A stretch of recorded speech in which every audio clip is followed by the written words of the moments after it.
into the Press Row Show. The not number 4, not number 3 or number 2, the number 1 rated pregame, intermission, and postgame show this side of the Mississippi and south of the Arctic Circle. I'm Russ Joy, Anthony SanFilippo. Bundy's going to be joining us a little bit later for pregame, a special Bundy appearance. But what's that flight through yonder window break? It is the east, and Adam Killiman is the sun. Welcome back to the Press Row Show. Nice to be here, boys. Thank you for having me on. And by the way, Russ, who's the sponsor of the Press Row Show? Pack Horse Moving. Use promo code SNOW to get $77 off your next move. If you have a college-age kid, call them today and get that move set up with $77 off. Thanks to our friends at Pack Horse Moving. We'll talk about them a little bit, but you know, serving the tri-state area. Guys, the Flyers are about to take on a team that they, quite frankly, need to beat as they continue their pursuit of a wild card. They take on the Tampa Bay Lightning tonight. And interestingly, and we'll get to this, I'm sure. No, not a pursuit of a wild card. Oh, sorry. In pursuit of one of the 3 spots, because the wild card will not come from the Met. It Correct. probably matters more for the Lightning in their pursuit, potentially, of a wild card. Okay. Yes. They have a heck of a task ahead of them. And interestingly, and we'll get to this, I'm sure, at some point, it looks like Sean Couturier, the captain, the guy that the coach said a couple weeks ago has been massive and has been very important, and the culture, looks like he might be playing 4th-line minutes tonight. Well, that's certainly sort of how it looked at the morning skate this morning, but I hesitate to read a whole lot into that. You know, I have to think Nick Delorier skating with Sean Couturier and Ole Lixell was more of a place filler because Tyson Forrester did not skate this morning. A line of Forrester, Couturier, and Lixell coming off the last couple games Lixell has had sounds a lot more what likely could happen tonight versus the reality of Nick Delorier being in the lineup. You know, there's certain teams that I think he fits against. Obviously, the New York Rangers being one of them because, you know, they have, you know, Matt Rempe and you know, a couple of giant-sized players. But I don't think Tampa Bay Lightning, without Tanner Jeannot in the lineup, really don't have that guy. Austin Watson isn't going to play tonight, probably. So you need more speed, more skill in the lineup. So, and I don't really think Nick Delorier helps you too much in those areas. So I would say, assuming Tyson Forrester is ready to go, I think you will see Sean Couturier between them. Now, whether he gets his usual 18, 19, 20 minutes of ice time tonight remains to be seen. Yeah. But I think, and even if you cut him back a little bit, I don't think it's the worst thing in the world for a guy coming off still, you know, a 22-month absence, and the way he was ridden really hard the first half of the season where he was averaging, you know, 19 or 20 minutes over a 20. game. Well, yeah. Again, you need to be a little bit more, he probably needed to be a bit more judicious, and I think if John Tortorella had a do-over, maybe he takes away some of those minutes in some of those games to have them now when it really Well, one matters. of the things and I wrote about this the other day, that I thought, you know, that he's probably thinking, that he probably was weighing when he was deciding just how much to use Coots. Did he really look at it and say, I need to be more judicious for later in the year? Or did he look at it and say, we need him now for us to be in a position to be in the playoffs then, and we'll climb that mountain when we get there? And, well, now we're here. Yes. Now you are here at that mountain, and there is, you know, again, and he's gone through this earlier in the season, this, you know, I don't know, I hesitate to call it a dry spell, but a period where he hasn't looked his normal Sean Couturier level of effectiveness. And it's going to happen because he hasn't really had a chance to train for hockey for almost 3 years now. So the stamina, the energy, the whatever you want to call it, probably isn't where it would be in a normal season before all the back issues started up. Well, so he's paying that piper now to get them where they are now. He had to play, and correct. And now to stay there, it's a bit more of a struggle. Yeah, and I think that the thing that's more concerning to me is not the fact that he's not being productive offensively. It's the fact that he's a minus 13 in his last 15 games. Right.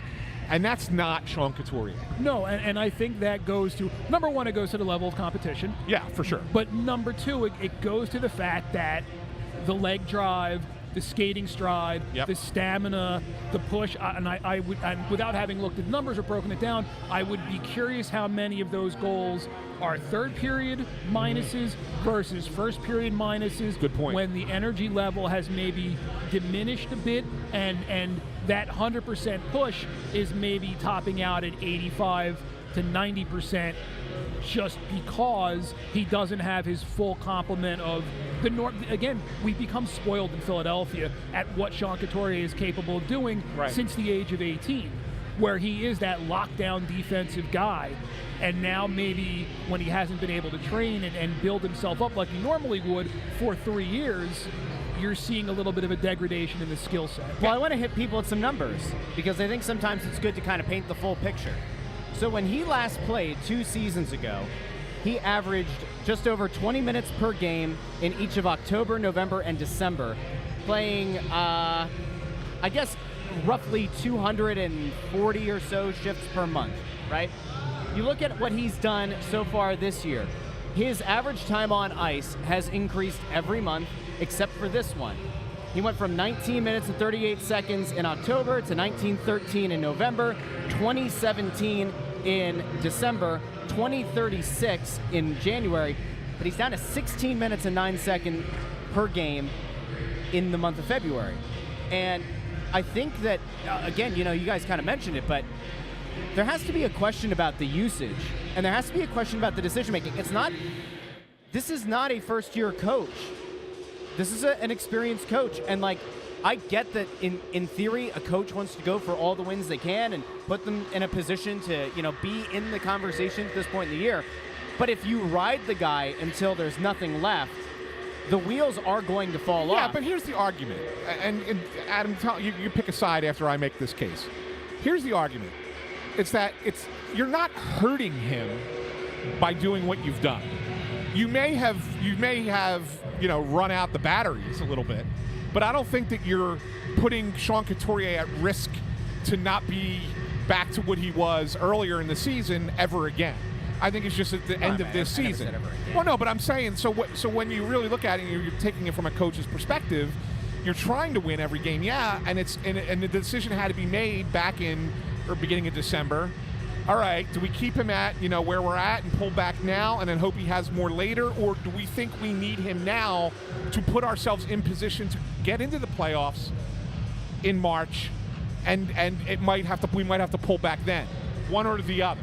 And I think that they made the decision that they made, and now the team's going to suffer for it, but it's not hurting Sean Couturier. No, from a physical standpoint, I don't think this is going to have a long-standing effect, and he's going to go suddenly from the guy that we know, the Selke Trophy winner, the 2-time 30-goal scorer, to a below-average player. Yeah. I don't think that's going to happen. But what I think you're going to see through the duration of the season is a guy who isn't the Selke Trophy winner that we remember, but he's not going to be that dominant, top-line, lockdown guy who you can play 22 minutes a night, every power play, every penalty kill, every important face-off. He's going to be the guy, because I don't think he's capable of marshaling that level of energy, and you certainly don't want him to waste it now. Yeah. I think, to step inside the mind of John Tortorella is always a dangerous thing, but I think to him, the biggest game of the season is the game next on the calendar. Yep. And he's going to coach that game accordingly. And you heard him a little bit this morning. I asked him about Cam Atkinson only playing 10 minutes and change the other night against the Penguins. And he said, I have to make the decision on each game what guys are going, and I'm going to play them accordingly. So if Sean Couturier, has an extra energy burst, you'll see him at that 19-20 minute level. If he doesn't, you maybe might see him around 15, 16 minutes. And that's going to be how it goes for the next 23 games, or however many they have left. That is going to be what you see on a night-to-night. 40, right? Because they're going to go on a deep playoff run, right? Well, we'll deal with that when we get there, but I'm just talking regular season. They're going to deal, every player on that roster is game to game. Ice time is going to fluctuate accordingly, and that's just how he is going to treat it. And I want to say this. I don't want to diminish what you said, because... Well, no, because I'm about to push back, but go ahead. Well, no, because I think that it's fair to sit back at the end and say, was that the right button to push or not? And I think that that's a fair question to ask, but I don't want you to think that it was reckless by any stretch of the imagination. I'm not saying it was reckless. That it was a reckless call by the coach to just burn his player out. No, but I do think that it was kind of a bit of a folly. Like, what's the one thing that the front office and the ownership has said since the summer? Rebuild, rebuild, rebuild, yeah. Right? And what you've kind of said here is the coach who's looking to win games and to potentially make the playoffs. I get that from a game-to-game perspective. Russ, you cannot. Well, you cannot. here we go. I'm going to interrupt you because you're gonna do the thing where the head flies off. No, They could have played him 17, 18 minutes and gotten him working back in. He missed 2 years with multiple back surgeries, and there was no need to have him You're losing track of the fact that the fact of the matter is, yes, they wanted to rebuild, but the team overperformed. And so once the team starts overperforming, what are you supposed to do? Well, the team overperformed by playing a style of hockey that we've said multiple times is not sustainable over an 82-game season. There have been multiple injuries, some of them within the game, some without. And I do worry that, it probably wasn't a great idea to play a guy who had multiple surgeries, who missed 2 years, to just say, let's throw him back in at 20 minutes a game like he was before he got hurt. They are still in a playoff spot. What I will They're say not going to be if he plays 15 minutes a game. No. And by the way, again, Jesus, it was the rebuild idea. You can't then turn around and just say, well, they have to do whatever they can to make a playoff spot in October. No, I'm sorry, I don't buy that. But I don't think that was the case in October. Then why were they playing him 20-plus minutes a game for multiple months? Like, why do it in October? They didn't why do it until again December. In November. You already gave the numbers. They didn't start averaging over 20 minutes until December. Okay, so it was 18 and a half. What I think you have to do is... And now he's down to 16. You have to let... 15 minutes a game over the last, 4 and 12 last. I think in certain instances, you have to let a player dictate what his ice time is. No different than what I just talked about with Atkinson. If a player's going, you let him go. Yeah. For this coach, if a player's going, he's going to let him go. If he's not going, he's going to pull him back. If you look at the ice time that he was getting, he was playing some of his best hockey. So this coach, you have your number one center, your franchise guy, who's playing really good hockey, and he's doing it at a high volume of ice time, and the team is winning. Why any coach? No coach is going to change that methodology. Right. Now, you're in a situation where the player isn't going as well. The team is having some struggles. The player needs to be pulled back a little bit. But this is where you need more other guys to step up. It just can't be the Sean Couturier show. True. Whether you are in a rebuild or whether you are pushing for a playoff spot or whatever you're doing. It can't just be one guy. And a lot of nights, we have seen this team be a one-line team. Usually Sean Couturier, Travis Konecny, and whoever the third guy was on that line. They need more guys to step up. They need more from Joel Farabee. They need anything from Cam Atkinson, who's 11 games without a point. Who's not going to play tonight, by the way. Playing, yeah. Oh, well, they need Joel Farabee, 9 games without a goal. Tyson Forrester, healthy, playing well. They need more of that. They need more from Owen Tippett. They need more other guys to step up. If Sean Couturier, Morgan Frost is another one. If Sean Couturier can't carry the load, someone else needs to pick it up and go. Well, and is it frustrating, I guess, in a sense that, Scott Laughton, before the break, Scott Laughton was really struggling. And, if you're looking at a guy who can play center and maybe take up some of those high leverage minutes that you need somebody to shut down the opposing team's top players, if Couturier can't be that guy, or if things aren't trending in that direction, if for whatever reason he looks like he has a piano on his back in the first period, Laughton is a guy that you in theory would think all right, maybe we try to work this lineup a little bit to get him some more minutes. Well, I said prior to the break. He's been better of late. Is that part of why they're able to scale this back? And I would say you could do that with Poehling also, and that's why if you look at the ice time, you see Sean Couturier's PK numbers have come down. Even before this last little instance. They've been relying more on Scott Laughton, more on Ryan Poehling in that area. And I think if you're looking for a quote-unquote defensive-minded center, I think one or both of those guys can play that checking line role because Poehling skates phenomenally well. Laughton is that annoying, splinter under your skin that just irritates the opposition, where he might not be the skater that Poehling is, but he will drive the other guys nuts on the other team, and we've seen what he can do all season on the penalty kill. So I think either one of those guys could take some of that burden, but the other part of it is they don't have anybody who could take faceoffs and win them on a consistent basis except Sean Couturier. I just want to answer Micah, who put this comment up. It says that I said that the Flyers end up not making the playoffs be the worst possible scenario. I say that it would be the worst possible scenario from a fan perspective, right? I personally don't believe that is the case. I look at it and said, and I've said all season long, right, that enjoy the way that they're playing. Because at some point, it's probably not going to keep happening. At some point, they're going to fall off a little bit. And here they are, 23 games to go, and they're still in a playoff spot. The percentages still favor them making the playoffs. I'm not convinced that they will. I think injuries may affect that. I think the fact that you don't have a backup goalie might affect that. And they got a really brutal schedule. And I've been warning everyone since October about that schedule right after the All-Star break. So what I was saying was not that it's a worst-case scenario for the team, because I don't believe that.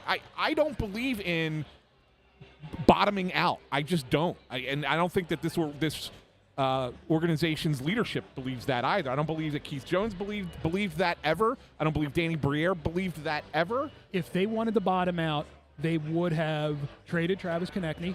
They would have traded Scott Lawton. They would have traded, prior to all of these issues, they would have maybe tried to move Carter Hart. They would be doing a lot more in that realm if they really wanted to go for that number 1 overall pick. But they looked at what they had.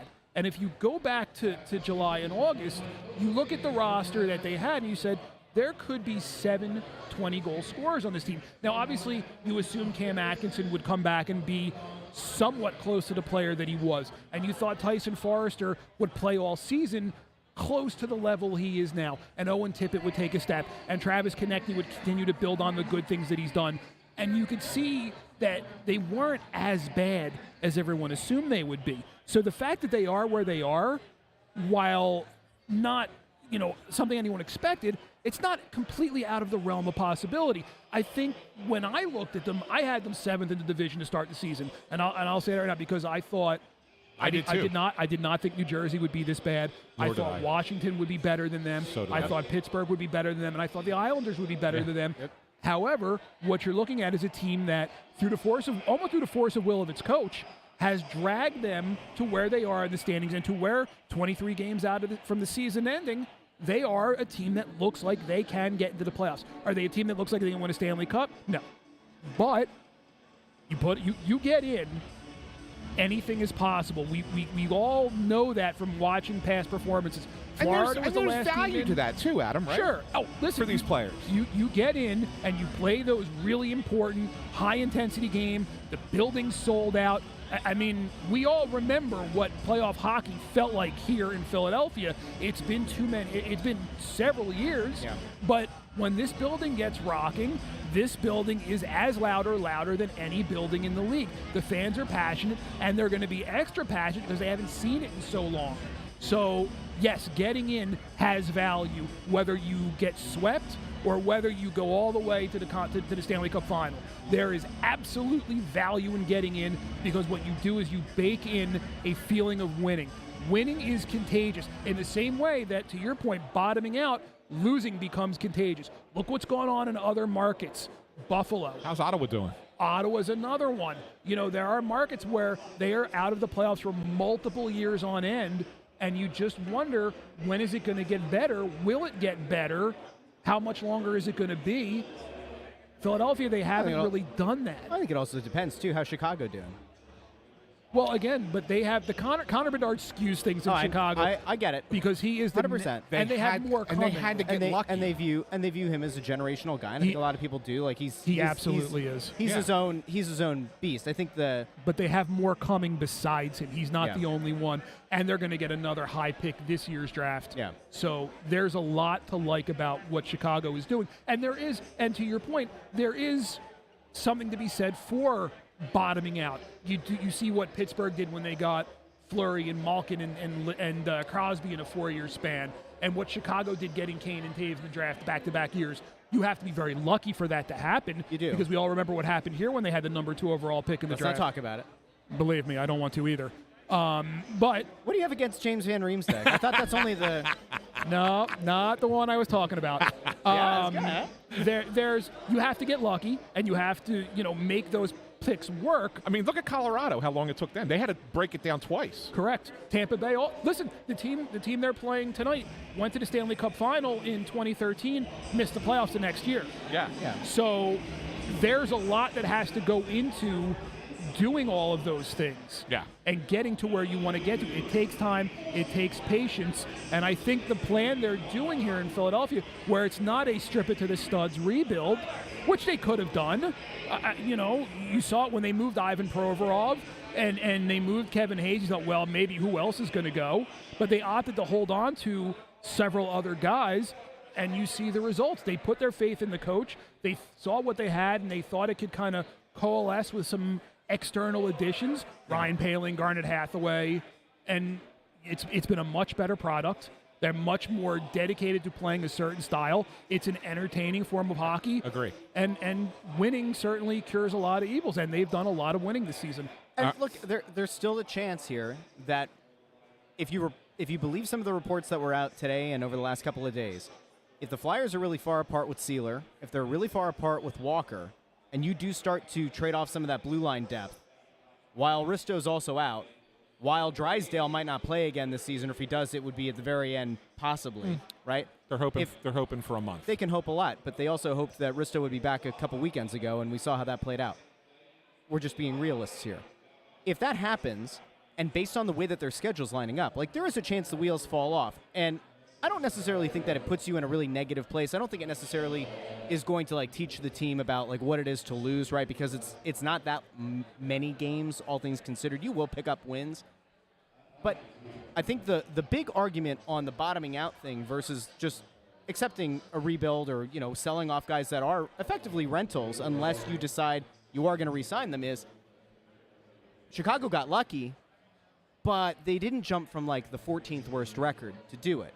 If you're in that bottom 8, bottom 7, there is a chance that you end up with a top 3 pick. And we've seen how this worked out. Cal McCarr was not the number 1 overall pick in his draft, right? There are some times where teams, for whatever reason, a guy slips a couple spots. And if you put yourself in position where you're in that worst 8 teams and you jump into the top 3, there's a chance the Flyers did there's a chance that you can end up with that guy. And listen, everybody thinks that Matvei Mishkov, if he weren't Russian, would have been a top 2 pick probably last year. But because of the geopolitical thing, a lot of teams were scared away. Did he refuse to take a meeting with the Coyotes? Who knows? Who's to say? But I think that's where a lot of people kind of come back around, where they say, if the wheels do fall off at the end of the year here, it's not the end of the world because it does allow you to maybe start to drift. No, you won't. It's not the end of the world. I think that's kind of where we all can kind of agree. Yeah. Before we let you go, because Bundy's sitting over here ready to go and come on the show. We got to get your take on the game tonight and what we should expect and what you see, how you handicap it. I think it's going to come down to special teams. I think you look at Tampa's power play, best in the league. Flyers penalty kills number 2. But I think there will be opportunities for the Flyers on the kill to take advantage in the way they pressure, in their speed against a Tampa team that doesn't really play a high-pace game. Nikita Kucherov and Braden Point, Steven Stamkos, Hedman, they're all fantastic players, but they are not what you would call speed demons. I think the Flyers play at a pace where if they are able to get pucks behind the Tampa defense, I think they will have scoring opportunities. And Andrei Vasilevsky, while I believe he is still, if not the best goalie in the league, the best big game goalie in the league, has shown to be beatable. I think he's allowed 3 or 4 goals in 4 or 5 straight starts now. So you can get pucks past him. They don't have the depth that they used to. So it will be a difficult game. Tampa's won 8 straight in this building.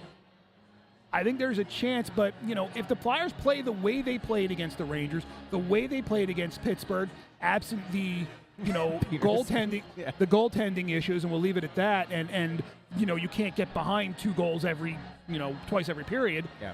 If they're able to keep the game, if they're able to play that way, I think they're going to have a good chance tonight. Adam Kimmelman, thank you for joining us here on the Press Row Show. What is this, appearance number 3, 4? I believe. How many has it been? It's been a I while. think this is the 4th one. Wow. It's the 4th. I get better with age. I guess. Don't we all? Well, I don't Well, know. well. You just aged over the hill, so I'm not sure about your age. That's a different kind of Hank age. Adams in my generation. Sure. Oh. Well, I've known him for what? How old are you now? I'll be 49 next month. He's Yeah, my on this- generation. He's on only this a year side of the younger hill. than He's me. still on this side of the hill. He's only a year younger than me. like over there, young man? I had it before you guys kicked me off. I had an old editor when I worked at the paper, and he would be back in my day stories. And one day I said to him, I said, "Hey, what was it like when they invented fire? Was there a big party?" Ended the conversation. That's nice. That's Probably good. wasn't the most respectful thing I could have said in my younger days, but you know, Hey, it's a funny you're story. still here, aren't you? I That's am. right. Yeah, you are. Well, Thanks, now Adam. I'm not because Bundy's coming in. That's There right. you go. All right. Appreciate you, pal. Time. Thanks for coming Adam on. Kimmelman. Give it up for him. Stick taps. NHL.com. Everybody at home. Yeah, good stuff. Where's Bundy Good stuff. Simo? Do you see him? I He's don't right see there. him. Bundy. Bundy! Ah, He's boys. checking his phone. Ah, boys. We're I ready just for it. was on. Yeah. Ah, Here you he can see comes. him. You see him over there? What?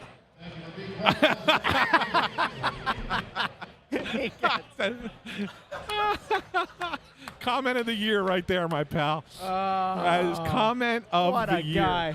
Hi, What guys. a guy. How you Double doing, dip fella? tonight. We did the I got the Flyers did their pregame a little bit talking about it. I think a lot of the news seems to be Coots. Yeah, we talked Yeah, about we've Coots. been yeah. talking about. Can we really? You can ask that question now.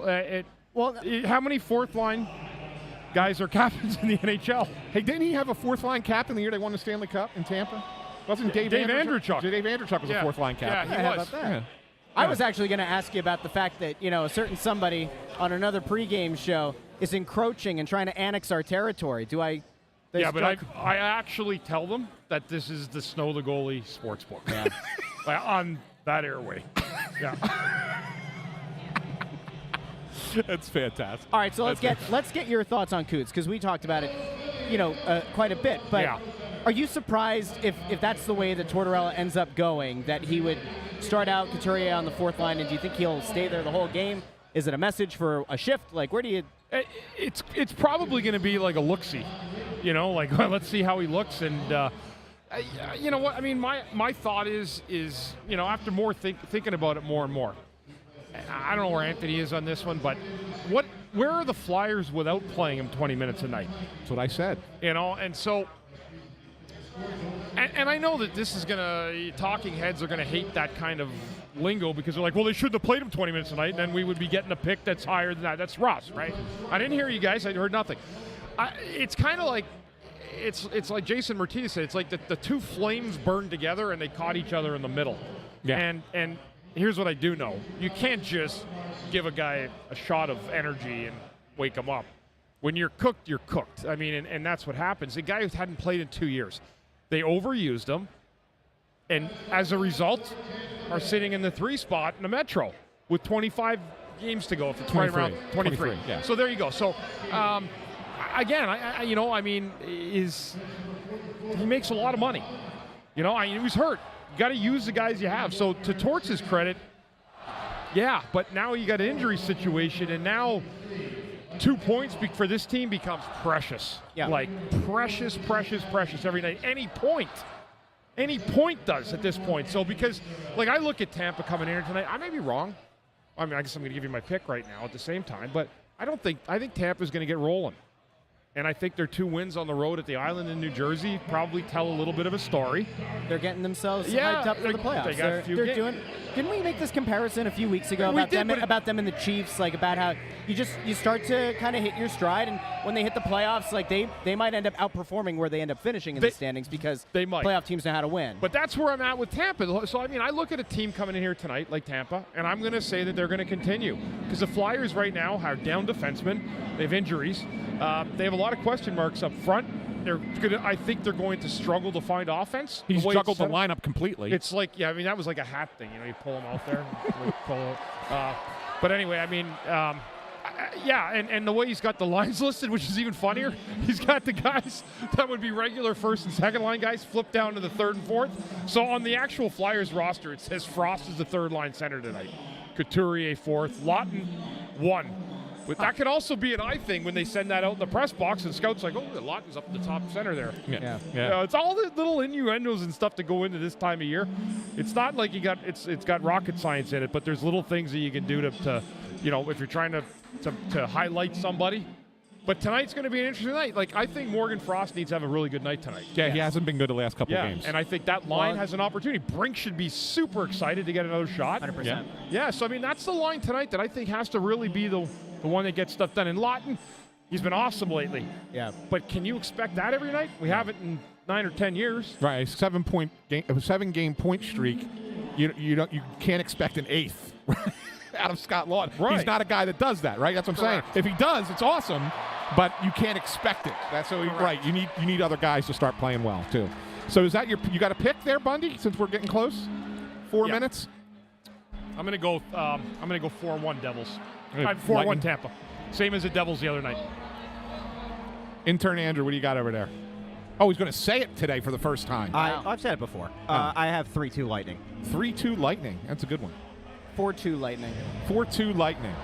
I have it at 4-3 Lightning. Okay. I don't think they can get 3 in. I do. I just think There's actually a chance that this does get uglier. I'm not picking 6 goals, obviously, but but Tampa's this power play gets the one thing about Tampa, even though they're starting to get going a little bit here the last couple of games on this road trip, if you look at this entire month, they've been giving up goals. Yeah, they're inconsistent. They're inconsistent. So I think that the Flyers play more of a speed game than Tampa does, and they're going to get opportunities. 3 goals against in their last 2 games, though, Tampa on the road. Yeah. So that's why the reason I'm picking Tampa tonight. I got it. Is because I see them trending upwards. Yeah. And I don't think a loss. They don't want to lose this game tonight because it stalls their momentum again. Correct. Yeah. Look at their schedule. They won 2, they lose 2. They win 2, lose 1, win 2. They want to get up and start going on a roll. So I'm looking at this as the team that's had the experience here before. Yeah. And that's why I'm signaling the Lightning tonight. I think so the too. shame in all of this is when we looked at the games coming up last week, middle of the week, you looked at it and you said, all right, you might not beat the Rangers. You probably aren't going to beat the Lightning. The Pittsburgh game is the one that you really wanted. You can argue that you needed, and you didn't get it because goaltending was especially bad, but other guys just flat out didn't really show up in that one. If they lose 3 straight, I'm not saying it changes anything because I think that this front office knows what they want to do no matter what. I do feel like unless there is a big development on the contract front in negotiations with Sealer and Walker's agents, I do think that to some extent they have an idea of what they're willing to part with those guys for. And I don't necessarily know if losing a couple more games is going to give them the clarity on selling, more so than if they pull out a win tonight and then you win 2 of your next 3. Does it really change, especially if Risto remains out, Drysdale's out a long time? I do think that that's when you start, the Drysdale one's kind of in limbo and mystery right now. Yeah. I will tell you this: if it's a separation with 23 games to go, it's going to be really close. If there's no surgery, I don't know. There's not going to be surgery. Right. From what I'm told, there's not going to be surgery.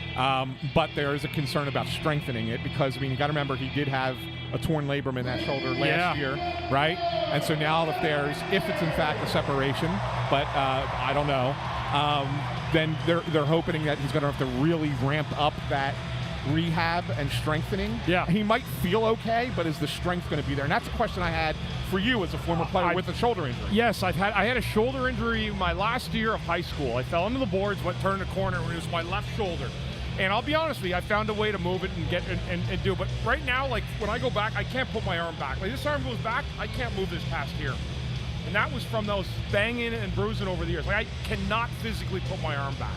And so what happens with a shoulder is a difference between a dislocation and a separation. I used to dislocate my AC joint. My AC joint is where it happened. But when you continually bang your shoulder up, it leads to more separation. That's the problem with the shoulder, is that when it comes loose, it stays loose, and you got to find a way to keep it strengthened and tight. Well, let me ask one more question about that, Russ, if you don't mind. Does it matter with him being a right shot and it's his left shoulder? Does that change it a little bit? It's his left shoulder. He's a right shot, right? Yeah. So, yeah, because that would be mine. So what happens is you're leaning down on it. Yeah. And as you come across your body for a shot or a pass, this arm, in his case, this arm, brutal. Yeah. That's where the actual pain would come from. And yes. what I think we'll probably pick up this conversation at some point, either in intermissions or postgame, is if they're out of the playoff contention, do they even bother trying to bring him back before the end of the year? Do you run the risk of hurting the player further? Or if they're potentially on a playoff run, but they know that he's a vital piece. Do you run the risk? You do the risk analysis. I want to talk about that in the intermissions. We want to thank everybody who tuned into pregame. We'll be back first and second intermission and postgame here on the Snow the Goalie YouTube channel, Facebook, and Twitter as well. A big thank you to all of you. Did you do Instagram today? I did not today. Oh, okay. I did not. You weren't in the mood for Instagram today? And you got all our picks, right? You wrote them down? I do. Okay, I'm actually going them to tweet that out right now, and then you can drop your predictions on the Twitter thread. You can drop them here in the comments. And our wonderful listener, Allison, who's maintaining the 130-something person. It's earmuff night here tonight. It is. Yeah, we'll have to see if we can get some of those. All right, let's roll out National Anthem time. Talk to you all in the first intermission.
folks. Welcome into the Press Row Show, the #1 rated pregame, intermission, and postgame show this side of the Mississippi and south of the Arctic Circle.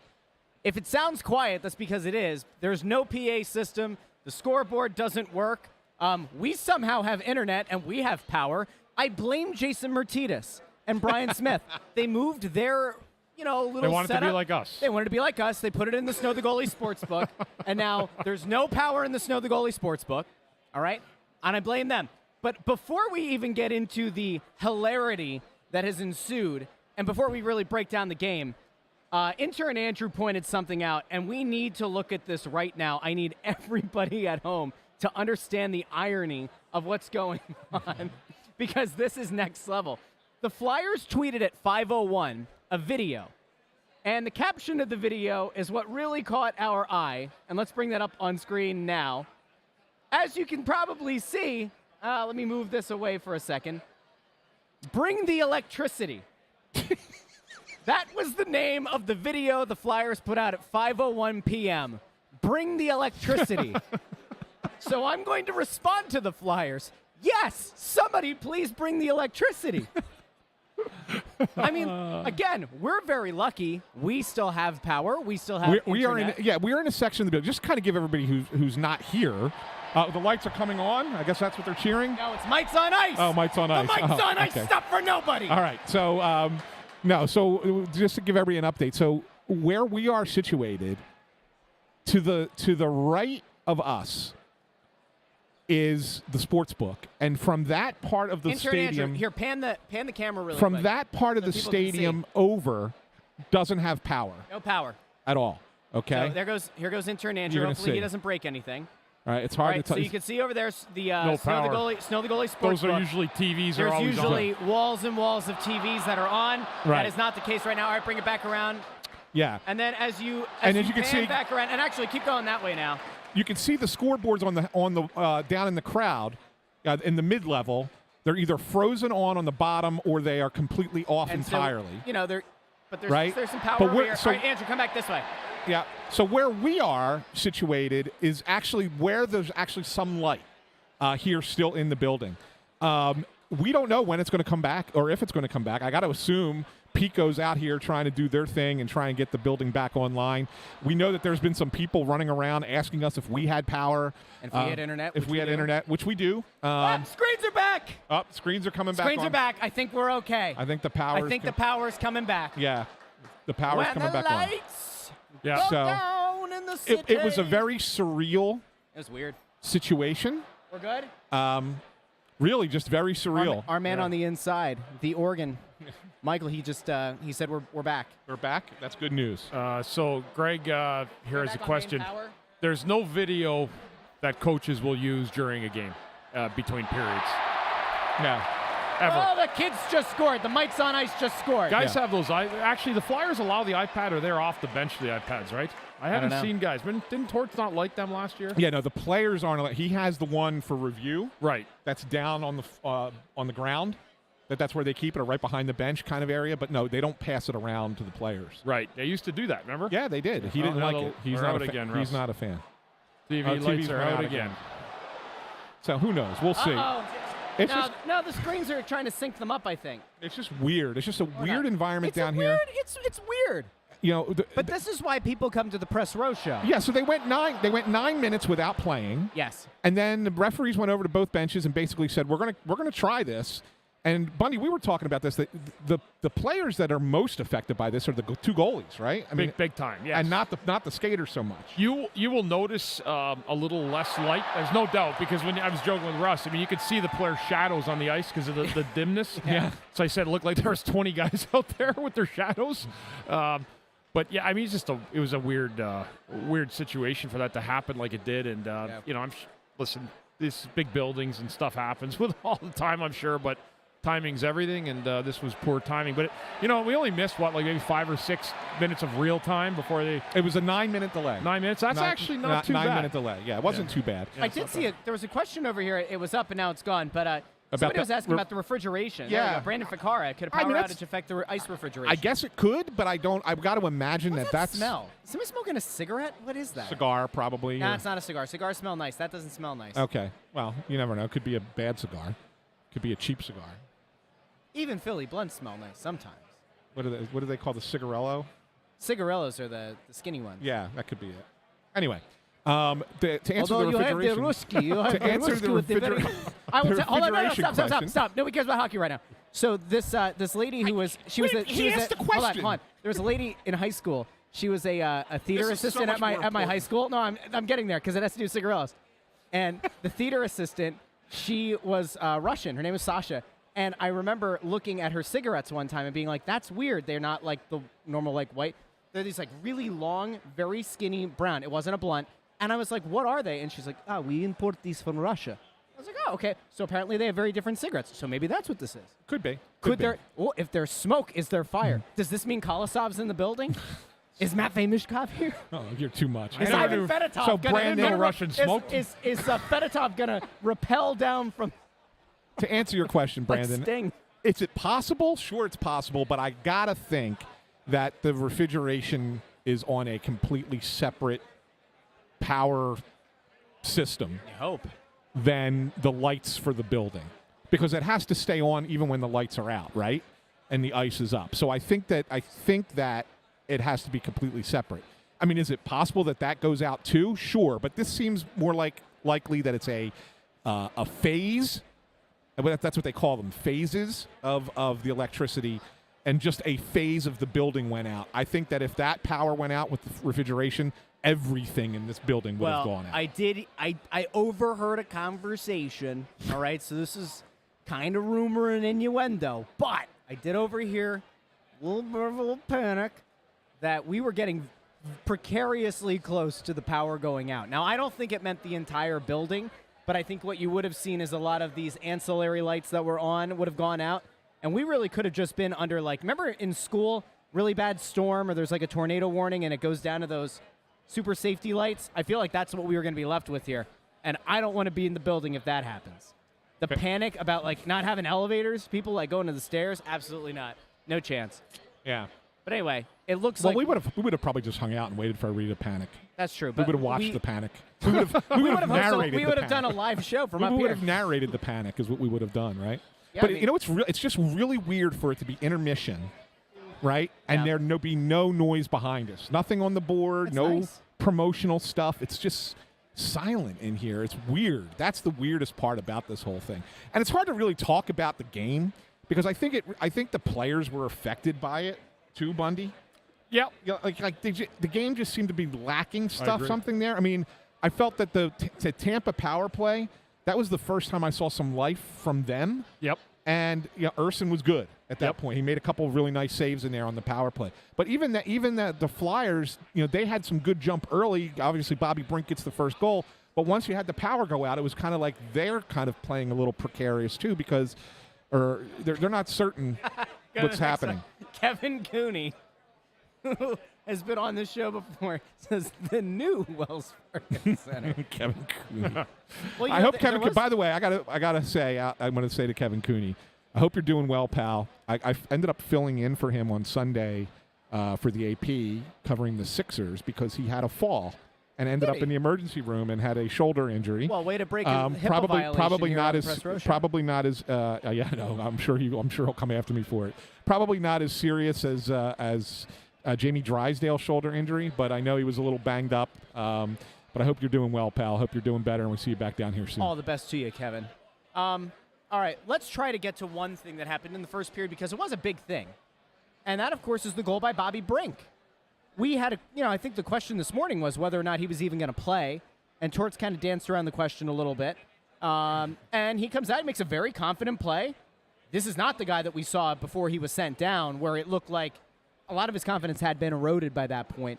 Bundy, what does it mean for a young guy like that to get back up here, get back up to this level, and make the most of his opportunity? I mean, he really turned garbage into gold, in a sense, on that play. He did. It's a good shot, and, probably one you don't see Vasilevsky give up a lot, but, comes back up here, is able to get the blue line, takes a good shot, and he's able to make it count. But I think the one thing with him is that he went down, he did exactly what he was supposed to do in the minors. He went down with a positive attitude. He worked at his game, and he had success. So, tonight he probably feels like, he knows what it's like here now. He's played games. He knows the pace and the tempo. And he can use the tools and the learning experience he had in the minors to use it here. I mean, he had a pretty good first period. Couple little turnover in the neutral zone late in that first, but I thought the start of the game was great. And what a way to impress your coach or people that you're keeping an eye on you and scoring the first goal in the game against Tampa tonight. So good start for him. Were you surprised at all there, Anthony? No, in his ability to make that play. Well, look, I mean, let's be, it's a nice play. I give him credit. The both defensemen on the ice for Tampa over pursued Morgan Frost on the play, so he makes just a little touch pass that gives Brink the space to come in, right? So nice play there by Morgan Frost. And then Brink's shot, I mean, good on him. It's a good shot. Went to a right spot because it went in the net, but that's not a goal that Andrei Vasilevsky usually gives. It deflects off of his, I think it hit his blocker, right, Yep. Bundy? I think it hit the blocker and then went in. It's just weird. Like, he wasn't really I mean, there was maybe a slight screen, maybe, because the defenseman does get back in the play. I don't know. I think that's a goal that Vasilevsky liked to have back. But Well, in fairness, though. But it's fair. Everybody's right to give Bobby Brink credit. I mean, you make a play when you give an opportunity to make a play. Well, it's also a hustle play, right? Like he joins the play. Yeah, for sure. He really got on his horse. Speaking of horses, Pack Horse Moving, the proud sponsor of today's Press Row Show. Head on over to packhorsemoving.com/snow the goalie. You'll see our promo code SNOW. You can get $77 off your next move. Now, you might be saying to yourself, Russ, I don't need to move. Somebody does. People move all the time. You know someone who moves. You know somebody who's moving. They don't have to listen to this show. I mean, they should. But if they don't, that's okay. Tell them. Promo code SNOW, $77 off your next move. And we've been throwing out this hypothetical of late. But if you have a student in college, do you really want to move that kid out of their dorm in a few months? No. Let the fine folks over at Pack Horse Moving do it for you. You want to move Susie out of her dorm room into an off-campus apartment? I don't know what you're trying to show me. To an off-campus apartment? No. Call Pack Horse Moving. All right? The number's up on the screen. Or no, it's not. There it is. Now it is. Give them a call at 877-309-7725.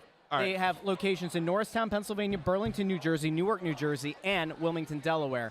Proudly serving the tri-state area. Give Pack Horse Moving a call or head over to their website today. I don't know how much time we have left in this intermission, but I was just given sent a message that they're going to have the building guy is going to speak over outside the GM's box. So I'm going to have to go over there. And, the building guy's going to go speak. Yeah, Phil Laws from When's Wells that? Fargo. Now. Now? That's what I'm saying. I got to All go right, well, over you go. Take intern Andrew, and are you going to record it? You want to do that? You want to put a video up of it? Well, I don't know. It's kind of interesting. You want to stream it? Well, we'll stream it then. Send him the link. We'll stream it. Yeah, I mean, they're playing the game. Yeah. Like, what do you think? Do you think there's going to be a revelation? I have no idea. Say a couple lights went out, got some power. We're working on it, and we'll get back to you. All right. I'll also say, what? if you want to just bring up the NHL app, they have a running clock of how long it is until the next period starts. So right now we're at 11 minutes, just for a frame of 11 reference. minutes until the period starts. Okay, Bundy and I can riff here for a little bit. I'll send you the link, and then we'll see. I'm gonna send him the link. I'm gonna send it to him. All right, let's talk about some weird things that have happened in hockey. I want you to go back in your illustrious career. How many times did the power go out in games that you played? Do you remember a situation like this ever playing out? Yes, it's happened, but I can't remember the exact time. A couple times. It wasn't long. Like, we didn't have to, leave the building or the game canceled. But something tells me it was like out west one night. Like, it wasn't for long, but it happened. This wasn't that bad, really. I mean, I know everyone's talking about it because it gets dark on one side, but I don't think it's the end of the world. They were able to come to a resolution and play the game, and I'm sure sometime during the game or overnight this will be rectified, but it's not hurting anybody now. No, but it is kind of funny. It is. I mean, you just don't see that happen, right? No. And like Anthony said, if this was the NBA, they definitely would not have played. No doubt. Absolutely, they would not have played. I am a little bit surprised to some extent that they kept going. Like, I think one of the things that we talked about up here when it first happened was, are they just going to clear the ice, try to get a better idea for what's going on, put it in an indefinite delay, right? But hasn't happened yet. We have not gotten an indication that they're going to extend a delay beyond what a normal intermission would be. Let's see. Flyers Cup says Jim Jackson had a good memory. Mentioned the smoke bomb that was thrown on the ice years ago that caused a decent delay. I don't remember that. Do you remember that? I do remember the smoke bomb. I was doing radio with Tim Saunders. Yeah, I remember that. I smelt the sucker, too. It was bad. Really? Yeah, it was thrown on the visiting bench. It was on the visiting bench here in Philadelphia. I do remember that. I love that. So, I don't know if I'm going to pull up the name that intern Andrew has given for the building guy, but he just labeled him building guy. Like, Anthony knows the name of the guy, and instead intern Andrew said building guy. We might have to just pull up building guy. What a mess. What an absolute mess. All right, let's see. So we're going to hear... It looks like the media... This is going to be revealing, everybody? I've been waiting. Hold on, here we go. I think we're good. All right. So during the first period, we had Sounds like a he's talking. transformer on the event level. Blew up, worked up. Don't know why. Don't know if it came from the external, something inside the building. Electrical crews have removed that from the system, and that allows us to turn the leg of power on that we lost briefly. And they are right now going around restoring the systems, starting with the game critical ones. Sports lighting is back up now. Clocks, PA will be next, and we'll be working our way through lighting and some of the non-critical systems. Was there a fire? No, thankfully there was not a fire. No one was injured. The building wasn't struck by lightning. Not that we know about. Is there a time frame maybe when the clock will get working again? We're working to get it during the intermission. Okay. We want to get the critical game systems up first. Are you extending intermission at all or no? If we need to, we may extend for a couple minutes, but I think we're going to get there. So do you don't plan to restart the game until everything is back, or? That's the officials' call, honestly, not mine. I know that they have said they'll give us a few minutes to get all the systems back up. Has this happened here before? Transformer blow? Yeah. No, this is a new one tonight. Who has communication with the league? What's that? Communication with the league. There's honestly several points of contact at a lot of different verticals. What exactly went out? Is it audio and the video? So there are two legs of power coming into the building, right? When this transformer blew up, it created a dead short. So you can think of it like if your house had two circuit breakers, roughly half of it was out.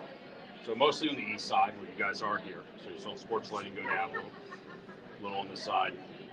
Audio control, our control rooms over here, so it's why you see the school board and the rings having their outage. Lighting on the east side of the building, for the most part, the west side of the building was largely unaffected. What about the power to light the ice in terms of the refrigeration? Yeah, so good question. So the chiller plant was on the leg, it's still alive, so the ice is not being affected.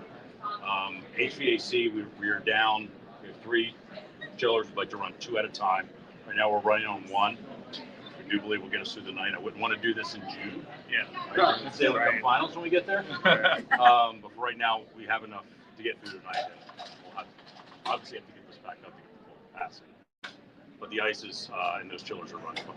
Was there when the refs blew the play dead there with 13:43 left or whatever, did they start the game on their own accord, or did they have to talk to you guys in the building somehow to get permission to keep playing? I don't have that information. Okay. All right, thanks, Phil. Great. Thanks, Phil. Appreciate it. And we're back. Hello. Welcome back into the Press Row Show. I'm going to be honest with you. We have no idea what the guy said. He could have said rainbows and smiles. He could have made an order for a cheesesteak. He could have told us how he makes his homemade sauce. When are you guys going to get the lights back on properly? I can't see the snack bars in the extra room. I can't tell which one's which. Let's be careful. He's clearly doing a hitch. He's not talking about I that don't guy. know. Probably a very nice guy. But on the inside, like, that guy came to work today expecting to just do his job. You didn't think he was going to be talking about the Flyers after the first period? I bet as soon as the power went out for a little bit and didn't come back on, all his internal monologue was saying was, by the way, a lot of people noting in the comments that a missed opportunity there, that when Ant was trying to ask a question, that he didn't just say, Not answering any of your questions. So missed opportunity there by, as intern Andrew wrote, building guy. So people are asking about, oh, here we go. Brandon Ficara says that he said it was most likely Kevin Hayes. That's not true. Transformer down, says Rob South. All right. Well, it was raining, so here comes Anthony again. Let's get the Nick, report. Nick DeCristo Could goes, we like to, everyone does the congratulate power Anthony going though, up confirm for answering the question. Couturier's a bad captain? We didn't hear a guy. This all happened because Sean Couturier was put on the fourth line. Come on, because we didn't really hear any of it. So the people at home did. Nice work. The people at home heard it. We couldn't, though. So the people at home, the only place they could get that was here. That is true. Snow the Goalie is the only place that carried that live. The Press Row Show. Again, #1 rated pregame, intermission, postgame show side of Mississippi, south of the Arctic What did he Circle. think What about the period in general? No, so basically what it was a transformer on the event level basically blew. And then when he said it was like bad, like they had to remove it. Wow. He said fortunately it was not a fire. Nobody was injured. But there are 2 lines of power that come into the building, and it impacted, the portion of the building on the east side that we already talked about, that we already showed everybody. They are going to resume the game. The league said they would give them an extra couple minutes. Puck dropped. Did it? Puck dropped. Oh, See you in a the bit. game's back. All right. Love you all. See y'all in the second intermission. We'll talk about it at intermission. Oh, boy.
Welcome into the Press Row Show, the number one rated pregame, intermission, postgame show this side of the Mississippi and south of the Arctic Circle. 2 periods down, 1 period to go, depending on where you get your news. If you've been paying attention to the scoreboard in the arena when it's been on, or on any of the ones that are kind of frozen on the sides, it says that there's 13:43 remaining in the first period. But we are pretty sure that 2 periods have concluded, 1 to go. Some more power has come back on in the building. We got audio now. We do. We heard Lou Nolan that period. Lou Yeah. Nolan is back. I don't think anybody's ever been as excited to hear Lou Nolan's voice as the fans were here, because it was an oddly quiet, eerie experience. Was odd with nothing on. With nothing on. Yeah, and I think there's no music though. Has there been music? A little bit, yeah. There's been a little, yeah. A little bit, but the organ. So this is a thing that I guess is worth pointing out. So a lot of people have come up to the organist and said, "Why weren't you playing?" Right? Because I guess some people think the organ is like a traditional organ with the pipes, right? Which I don't know why people think that, but apparently they do. He's got an electric organ that is piped into the PA system. So throughout the entire game, when there's no PA system, the organ won't work, right? I joked with him that we could change his hookup and he could plug into the Press Row Show and provide us some background music. Yeah. Which would have been pretty funny. But it's been a weird night down here, guys. The Lightning tie things up. It's been a weird game, a disjointed game. Obviously, the first was just kind of weird. The second period picked up a little bit. But, Bundy, do you think now that things are kind of returning to normal that we'll see a somewhat normal third period out of these teams? Or do you think they're kind of mentally out of it? I'll tell you what, I mean, I can assure you both teams are hungry for the 2 points. I know the Flyers need the 2 points. Tampa wants to keep rolling.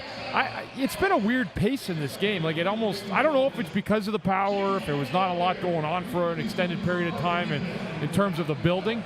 Yeah. I don't know, but there's, for some reason, it feels like it's kind of a dud.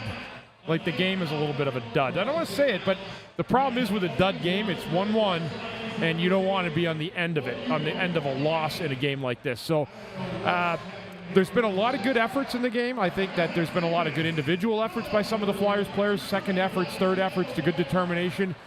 But I think at the same time, too, I don't like the pace that the Flyers are playing, because it is more conducive to Tampa when you give them the opportunity to kind of be lulled to sleep like they're doing, and that's when they're going to come up and get you. And that's what I worry about in this game. So the Flyers, I don't want to keep saying the first 5 minutes, but they need to come out, and it's not so much the score the first 5 minutes for me.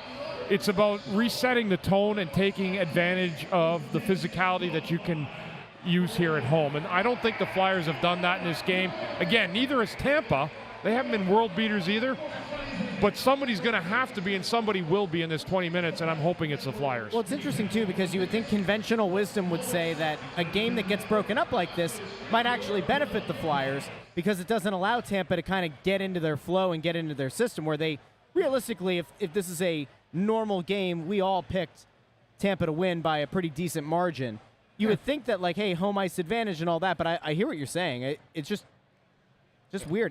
Intern Andrew and I picked Tampa to win by a goal, just so you know. It wasn't a pretty decent margin. All right, then Bundy and I picked a decent I'm margin. sorry. I didn't know the game ended after 40 minutes.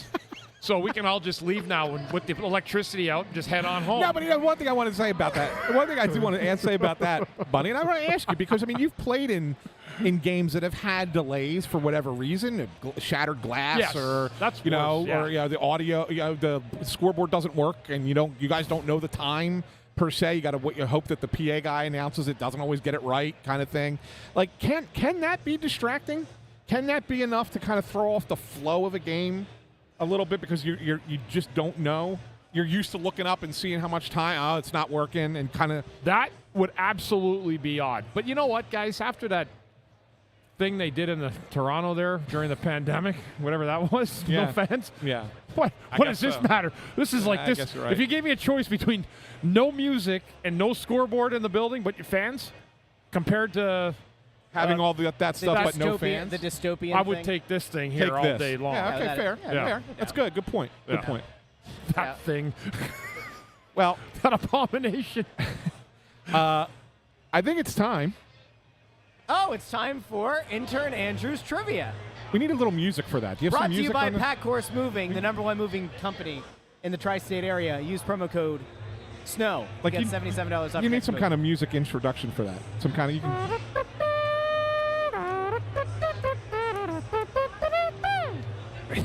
That was beautiful. Thank you. I'll say the Once again, not on camera. He's just this disassociated voice. Fine. Jeez. I think the what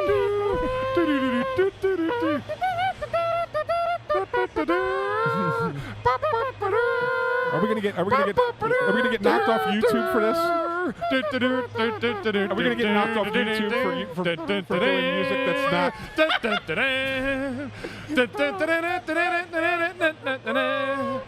we only have 11 minutes left. That was a 2-minute. It's really good. I look for. Listen, if we get the thing from YouTube where they're One of like, the funniest things ever. that was somebody else's melody. I would be like, I just played the air trumpet. Like, what are we doing If here? you sing music, it does not count. I hope not. No, but you remember? So well, maybe you don't. So when our organ friend played a song the one day, we got a flag on YouTube, and it said that it was a cover. They were considering what he was doing a cover, and so they're like, you have to take out that portion of the video, or your video runs the risk of being taken down. I was like, that's the dumbest thing I've ever heard. Like, doesn't matter. Anyway, back to you, intern Andrew. I was going to say, the irony of this is that this is one day going to be a really good trivia question for Flyers versus Lightning. A real where were you moment when the power went out in the building. Hold on. Brandon Ficara, the Price is Right themer, as it's more commonly known, the battle hymn of the unemployed. That is so good. I always wondered, man, these people are there all day waiting to get on a game show. Yeah. I love that show. Okay, so yeah, we'll on go my DVR. We'll go back in time again for this one. Okay. Opening How far back? Opening night of the 2015-16 season. It's not that far. Okay. October 8th, 2015 to be exact. Okay. The Flyers are in Tampa, their first game of the season. Okay. Through 60 minutes of play, the score was tied 2-2. Okay. So they played Flyers and Lightning, the first ever 3-on-3 overtime game in NHL history. Oh. And you can tell how far they've come in that time because, like, you could just see none of them had any idea what they were doing. Everyone was flying all over the place. Odd man rush city in this. It was chaos. Okay. So at one point, there was a Flyers player who got sprung loose on a breakaway, got hooked from behind, and was awarded a penalty shot. Ended up getting stopped on the penalty shot. The Lightning went in overtime. Who was the Flyers player that got stopped in the penalty shot, and which Lightning player scored the overtime winner? Ooh, a two-parter. I was doing broadcast this game. right? I was actually. You were on TV at this point, I was right? TV. Yeah. Yeah. So I have a. I think Stamkos may have scored the overtime goal. He did not. He did not. Okay. Wasn't a special teams goal in overtime? No, it was just 3-on-3. Okay. No, but I'm thinking I thought there's a penalty, and I remember the game. I do remember the game, and I remember. But I actually thought the Flyers, and that's when Tampa was pretty good still too. I feel like they were the defending. They were the defending conference champions. Correct. Yes. And then they ended up making it to the conference final that year, and then Pittsburgh got them in 7, unfortunately. Could it have been Voracek? No. Yeah. Yeah, I don't know. I can't remember. I'm trying to think Who was the coach then? Was that Hackstall? No. In 15-6. Yeah, it was Hackstall. Was it? Yeah, I think they had just fired Berube the year before. I think this was his first year with the Flyers, Hackstall. Oh, that had to be Chris Vandevelde. It's not him. Believe it or not, he wasn't getting a lot of ice time 3-on-3. Matt Reed. He scored in that game, but he was not the guy that took the penalty shot. Oh. Then I don't know. I don't know then. Well, congratulations. You got us. Yeah. I'm trying to see. Give us a hint. I don't think anybody in the chat has got. Well, let me ask you a question. Are both players in the game today? I was going to say, the Flyers guy that took the penalty shot is... It's Coots. Lawton. You had a 50-50 shot, Bunny. You got it wrong. It's Scott Lawton. Scott Lawton. Well, yeah, okay. Well, all right. That's fine. All right, I will... So, let's see if you know this. The guy that scored for the Lightning is the guy that Vegas took from Tampa in the initial expansion draft. And he had 2 goals in this game, actually. Defenseman, Not D-man. not Hedman. Well, obviously they didn't take Hedman from the Lightning. Yeah. No, but they didn't leave him exposed player. that year. Yeah. Obscure player. Jeez. Defenseman from Tampa. It was He went to taken Vegas. and then came back. Is he still in the league? That's a good question. I don't even know. No, come on, intern. Sorry. Gotta have that. I wasn't expecting that follow-up question. Hang on, let me look. That's a tough question. Come on, I mean, the Bo. fact that I don't know is probably. Well, it's a defenseman, so I was thinking of other guys like. He's currently an unrestricted free agent. Yeah, so he's not in the league. So he's not playing. He last played last year for the Chicago Wolves. So yeah, he's on the way out. What was his last team before the Wolves in the NHL? It was 18-19 with the Oilers. He played 17 games.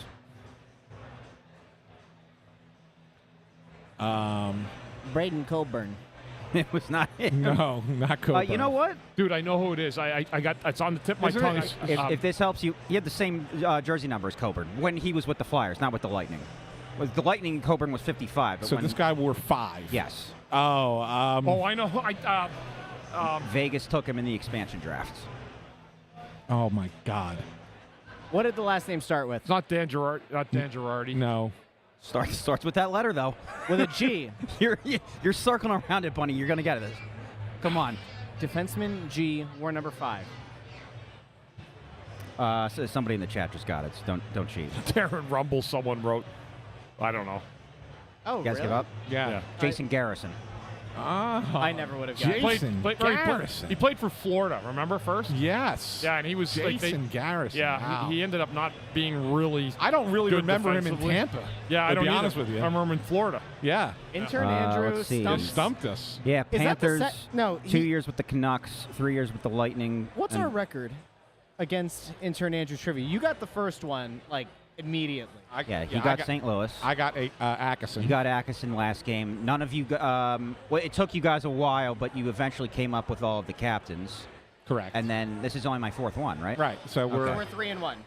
Do we give ourselves credit for? Well, so I would okay, say- so the captains 2-2. won. You guys got 2 out of the 3, and then I had to give you a hint for. Okay, the, so we for the got Kraken. got 2 Call 2 and 2. 2 for sure. We'll go 2-1-1, like 2-1-1. like an overtime loss. You got an OT. That's fair. Right, we got an OT loss in there. 2-1-1. Hey, not bad. That was the first time you got us. You stumped us. You went with a hard one there. Hold on. Do you hear? Do you feel that? You feel that? What? I can't The wait for trade winds are blowing. The trade winds are blowing. Titan Flyer has a question here for Ant. Hey, Ant, down here in North Carolina, there's strong talk that the Canes have very strong interest in TK. Have you heard anything about this? Ain't happening. Ain't happening. I can tell you that. Titan Flyer, not happening. At least not now. The Flyers are trying to re-sign Travis Konechny by July 1st.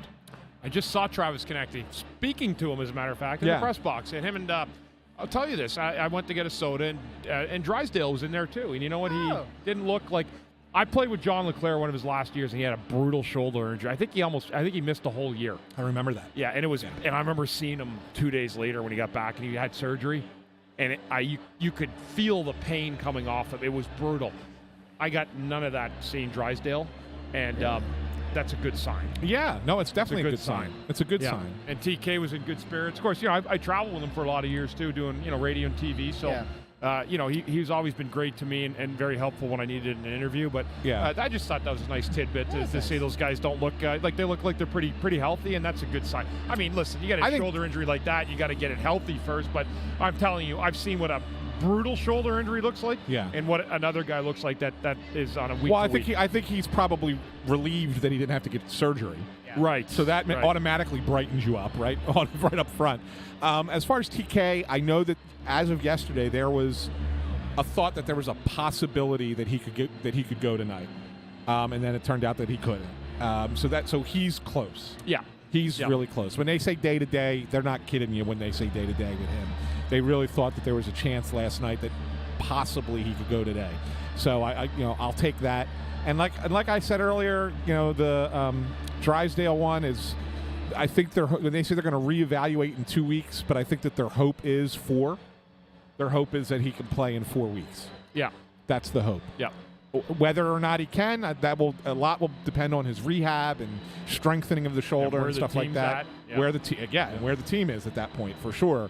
will dictate a lot of that as well. Well, But that's the hope. I want to get into that. So if we're to assume that it's not the worst, and that maybe he's out for, we want to say like 2 weeks conservatively, is that fair? No, it'll be longer than 2 weeks. Okay, so They'll tell us in 2 weeks how long he's going to be out. Okay, so let's say he gets back for what, 6 games maybe at the end of the year? No, it'll be maybe a little bit more. April, they go into 3 weeks in April this year as opposed to 2. Yeah. So I would 10-ish say games? maybe 10 games. Okay, Yeah.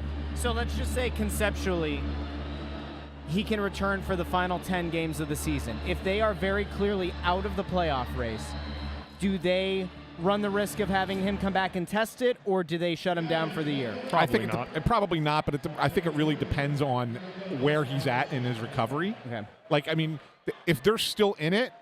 Well, that's what I'm saying. Like, if they're out, No, but I want to run the different scenarios. No, but I'm saying if they're still in it, I could see him coming back at like 85%, right? Yeah.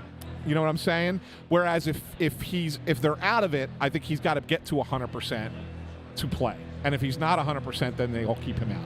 So that's why I was trying to qualify it. Okay. So likely that they would keep him out. If they are making a run, or if it's coming down the wire, he's playing. He's playing no matter what. But again, if this gets sticky and they're and they're out, and I just don't think there'd be anything pro to put him back in. Like, there'd be no advantage to that at all. He'll play as long as they know that he's not going to be in a position to re-injure make it a recurring injury situation. So, and shoulders are tricky. We talked about that earlier. So, it's really a matter of his range of motion and how much he can take. I mean, this used to be worse 25 years ago. When guys run you through the boards, they didn't care if your shoulder was hurt or not. Now there's not as much physicality, so it gives them a little bit of an opportunity to do that. But a lot of it's range of motion. And, Anthony was saying, like, for your shot, like, you got to lift your shoulder up. And when you follow through with a shot or a pass, that hurts depending on where you separated or dislocated, whatever it is.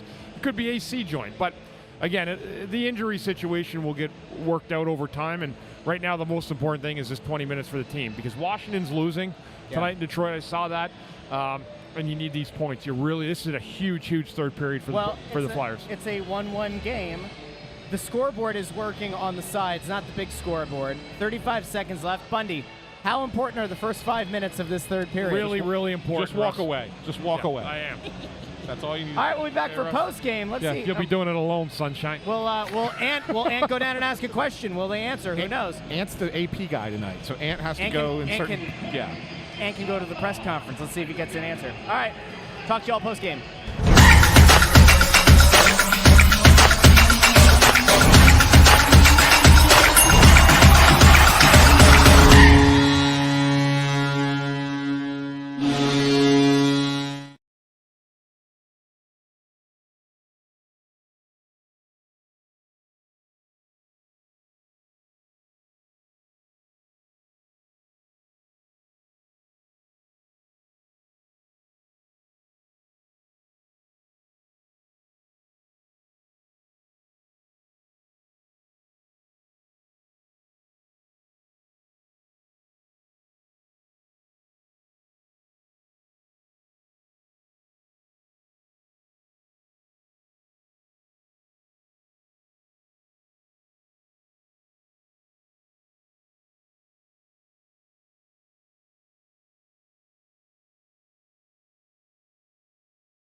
Welcome into the Press Row Show, the #1 rated pregame, intermission, and postgame show this side of the Mississippi and south of the Arctic Circle. Flyers win against the Tampa Bay Lightning in one of the weirdest games, not just this year, maybe this decade, maybe even longer. Welcome in, 6-2, your final score. A game in which Tampa Bay went empty net for 8.5 minutes. Yep. Wild stuff, chasing this one down. I was trying to figure out if that was more of a shot by John Cooper and his team. Keep pulling the goalie. I mean, it was 5-2, it was 3 minutes left, and they were still pulling the goalie out. But it was a good win. I mean, the Flyers really, like I'm talking, like they're going to have nights where it's not going to go their way, and then the nights when you get an opportunity to make it count, you got to make it count. And they did that tonight. I mean, that third period was excellent. Vasilevsky was horrible, which I don't know if I've ever said in my life. Yeah. I mean, he was just red rotten. I mean, It was as bad as you're going to see a goalie that's that good. And, you know, he's been a little bit off this year. I mean, especially earlier. I know he had injuries and stuff, but he was bad tonight. That Forster goal, the first one in that third period, is one that just can't go in for a team that's jockeying and trying to get in the playoffs. And then the Flyers just poured it on after that. Alan Augustine says, was Peterson wearing the goalie gear for Tampa? Yeah, I mean, you would have thought so. I mean, that's how bad Vasilevsky is. So everybody, it just shows you, though, you can have bad nights. Like, everyone has rough nights in this league, and tonight was one of his really, really bad nights, and that's a good thing for the Flyers. Flyers played a good game. I thought the first 40 minutes was kind of okay both ways, and maybe it was because of the lighting. We literally, as people may or may not know, we went through most of the game with one half of the building with kind of lights working and TVs, and the other half with it not working. And even in the sports book up here, there's just a couple TVs working out of the maybe 25 or 30 that are on the wall. Yeah. So we never lost power. We never lost internet because we are the only Flyers podcast and the #1 rated pregame and lose anything, show. and we were able to bring that wonderful information from the building guy. Well, and also for the record, we said this during intermission, but I want to make sure that all the people who listen after the fact in the podcast feed for the post game and who are joining us live, I blame Jason Murtitas and Brian Smith. Okay, because they moved their setup up here. 2 games ago? And it's just changed into everything. the Snow the Goalie Sportsbook, and they hawked our electricity. They did, and that's where all the power went out. And you can call me a conspiracy theorist, but I think it's their fault. And the building guy, as intern Andrew labeled him on the stream, came out and said that it was a transformer that blew downstairs. Yep. I mean, let's be honest, very lucky it wasn't a fire, right? Like a transformer blowing is a significant issue. No fire. Obviously, everybody in the building was safe. But it was weird, and we also talked about this during intermission, but overheard a conversation at one point when things initially went down. This is good. And I heard panic because there was word going around that they were about like 4 or 5 minutes away from everything going off. Yeah. Except for like maybe some safety lights, right? Like I think that there is like another setup that to run, if you're watching right now, there's like some of these lights that are behind us that are kind of like the safety generator or whatever lights. But I think that they were legitimately going to lose power to like virtually everything else in the building. I know that the one food stand that's up here, their whole system was down. Obviously lights and everything, but like it was just insanity. And I'm like, holy hell, can you imagine what would have happened if this building had lost full power? Except for like some of the comments tonight. What? What do you Oh, jeez. Oh.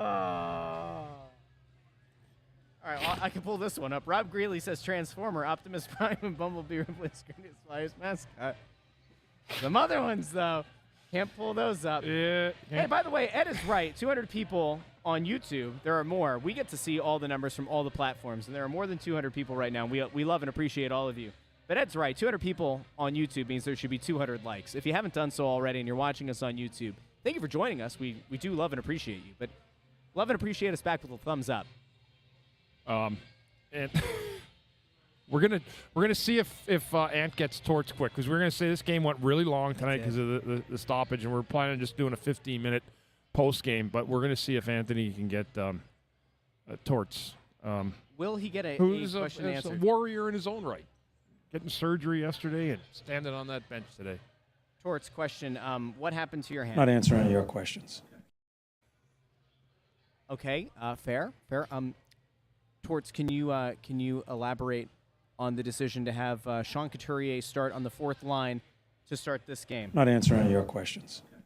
I went for lunch yesterday, and I met a guy in the recovery community down in Salem County. Really good guy, and trying to get people some treatment. And the guy, it was really good. It was really how he laid it out. He goes, "So what? What's going on? I said, well, I do a lot of, this is what my day job is recovery. And then when the Flyers have home games, I go down there and, and I work the games. I do pregame radio. And the guy jumps in. He goes, that silly podcast, huh? Never said a word for the first 30 minutes. And after I was just dying, I'm like, oh, you watch? He goes, oh, yeah, religiously. That's great. So it's really cool. That is great. Solar Warden here has a good question. Do we have any idea the nature of Risto's injury, what it is, and when it happened? I mean, whenever it happened, it was within like a day or two, right, where they made the initial announcement that they thought that it was a minor upper body injury, right, and that they had hoped he would be back for that weekend. And then obviously that didn't happen. I'm not sure what it is. Ant probably knows. They have not announced what it is, so I'm not going to like text Ant to have him. But obviously it's been longer than they expected. And we've talked about this a bunch, but like as you're getting ready for the trade deadline, like I am very much convinced that they were actively shopping and taking offers for Ristolainen. Oh, for sure. And his injury really did throw a wrench in a lot of this. We talked about this pregame, but there have been reports over the last few days that there are teams interested in Sealer and Walker.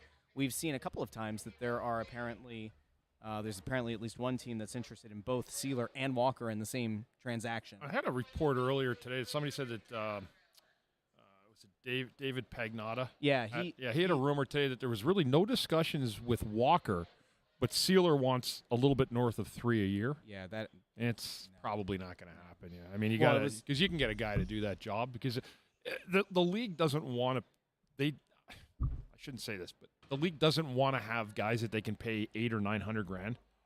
Making 3.5. It's a bad precedent, especially in a league where they've gone multiple years with a flat cap. So that's one of the things that I think there's something going through the league where they're trying to save that money. Mm-hmm. And if you're looking at a fifth or sixth guy, and that's what he is, paying him $3 million, again the cap goes up, but there's money to do with that other stuff. And I'm telling you, there's plenty of guys out there that you can run through the mill for far less. Take care, my friend. Have a good one. Sorry we didn't get to hear that beautiful organ ringing off tonight. We heard a little bit of it. A little bit of it. It was personalized just for us. But it was funny because he was like usually people come up and they ask him to play songs. And there was that drunk lady like a few weeks ago who like during the third period like tried to tap him on the shoulder and was like, "Will you play Happy Birthday for me?" Or like that's not a thing. Like no. But one of the things that people did ask a lot during the game when there was no sound in the building, like when the PA system was down, a lot of people were coming up to him saying, like, are you like, can you play? Can we at least have some music? And he's like, we need the sound system for it. You need the PA system. It's not an actual original, like it's not like a church organ, right? Where I say that, but a lot of them are electric now anyway. But like there aren't pipes. It's not an organ that you could just play without electricity. So that's why you didn't hear the organ that much tonight. But always funny. The thing here, so it's Ed. Ed says, love Nick, but not for $3.5 million. And I agree. And we talked about this on the morning after. But like, I will stand firm in this. I think Walker has been a very nice surprise. I'm not paying Walker $4.5 million a year. Sealer has been a very good player for this team. I am not paying Sealer $3.5 million. There's just no way. Now again, not my money. But if you're talking about a rebuild, you're talking about a certain timeline, you're talking about like a certain level of talent. Losing either of those guys doesn't fundamentally alter your vision for 3 years down the line when you think you're going to flip the switch and become a contender. I just don't see it. And I don't think that would be a good investment. They both seem like good guys. They both seem like they're liked. They've brought a lot to the table. Great guys. But nothing to do with that. But they're not irreplaceable, I guess is my point. That's what I'm saying. Is that like, I mean, listen, Sealer does a lot. He plays hard. He plays tough. He puts himself in there and blocks those shots a lot. And he's upped his game. Like he's made himself a player in this league. And somebody may want to pay him that. I don't. Yeah. I just don't, because I think that you can get a younger guy that can come in and do that job and force him to say, here's what we need. Can you do it? I always go back to this adage. Just because somebody else will pay that doesn't mean you have to. Right? And like in the case of both of these guys, you're lucky in the sense that like you haven't really sunk a lot into them. You didn't trade away a lot to bring in Sean Walker. Remember, he was like essentially a throw-in to that trade, right? And like Sealer, like you haven't invested like tons of resources in developing his game. Right. You haven't, paid him $6 million a year or something where now you do feel like you put time and money into it. Like at some point, like you have to look for the best potential value. That's the way it goes, though. I mean, that's called open market, right? Like guys, I mean, there's been plenty of Flyers have developed plenty of good players for other teams, and other teams have developed other players for the Flyers. So that's the way it goes. When you get an opportunity to be an unrestricted, if you don't like where you're at, you can certainly move, and that's within every player's right to do so. Yeah, and again, like we've seen the last comment here, Sealer is harder to replace than Walker. I don't know about that. He both guys serve a purpose. Yes. But it comes down to financials. And the Flyers are trying to do something here that's not repetitive, that's not been in the mud like it's been for the last 15, 18, 20 years, going back to when the team was loaded every single year and you had a chance. So I think that's the goal in mind. But I'm just saying, if I'm the GM and I have an idea what's going on, I would not overpay for my own unrestricteds if the rebuild is in place and they have a plan. Well, and here you go. So Andrew Jacobson asks over on YouTube, do you think the timeline has moved up a bit? Well, injuries change the trajectory of what you're trying to do because you can't be left. So here's what we said the other day, and I totally believe this. Danny's got a tough job, and someone wrote that, but I was thinking it anyway, because he wants to reward the team for the way they played. Yes. And how you reward a team like this is to give them the best team that they can have around to make the playoffs. Yeah. Your gift to this team is to allow them the chance to continue to compete to make the playoffs. They're not winning the Stanley Cup. People know that. Jonesy said it too. We're being real here. But that would be a good step for a lot of young guys to get a round in. Who knows what happens in that round? Maybe likely Carolina, maybe. Yeah. But that's what the team, that's what they've earned. They've earned the right to at least play around in the playoffs, and if maybe win a round. Who knows? Yep. I don't think it's a great thing, but at the same time, Danny's got to give them that chance while also looking out for the future of this organization by way of players and assets, and that's the trick and the magic that he's going to have to pull. And we won't. And after, we'll be completely honest about what we see. Look, if they hang on to all these guys, I'm not going to sit here and blow smoke. Right, like if they go through the deadline and no one's moved, that to me is a failure. It is. Because, especially in the case of the two unrestricted guys, get an asset. You might not be able to get a first for Walker, like, people had kind of bantered about. But if you can get a second-round pick for a guy that was essentially a throw-in to a trade, that's an asset. Yeah. It doesn't mean you have to use that second-round pick either. That could be part of a package to move you up in the draft. That could be part of a package for a player that you think fits your timeline. Our friend, our colleague, Ann, every time we talk about rebuild and everything, he gets himself all worked up. You ever notice that? He gets himself like very worked up and a little bit of a tizzy. He doesn't like the idea of rebuild. Anthony likes to live for the moment. Yeah. Which is exactly how past Flyers regimes have ended up in a situation where they're in hockey purgatory. Yeah. And listen, they're not going to tear this thing down to the studs. Look at Buffalo. Yep. Buffalo can't get it right because they get one good player because they are so bad they end up drafting on it, and they can't put pieces around those players. Yeah. That's what hockey is. It's having the star players and then finding the gel and the right chemistry around those guys. That everybody brings something to the table, but you have to have that skill. Like you see that guy Kucherov, I know he didn't have a great night, but he's a freak show. Like, I mean, when he has the puck, it just follows him around. Mm-hmm. And the Flyers don't have a guy like that. I saw somebody saying on Twitter, they were like, watching Kucherov play gives me all the good feelings about what if Mishkov blossoms in the way that they seem to think he will, like there is he's going to score goals for sure. He's that kind of player, or at least he projects to be that kind of player. And I think that is like one of the things where, listen, Briere, Jonesy, Hilferty, when he's been on the show, they've all said essentially the same thing, which is you need top-end talent. Yes. And there are only so many ways that you can go out and get it, right? You can go after the big free agency splash, but a lot of times you have to draft it. And I will continue to be resolute in this fact. This draft coming up isn't great. If the wheels fall off here and they end up trading a couple of guys for some assets, I wouldn't be surprised to see them try to trade a few of these picks away to get them for 2025. You know? I don't think there's anything wrong with that. Look at these guys. Look at these guys. These guys. Their feet didn't go down. Their feet didn't go down today. Jump on with us. Fridge does. This. Oh, TV guys are too privileged. The TV Radio guys, come on. They just look too suave. Look at Bush with his popcorn. Oh, no, All right, we'll see you, JJ and Bush. The last 4 guys in the building. Hardest working guys are us. Beautifully coiffed hair, nice suits.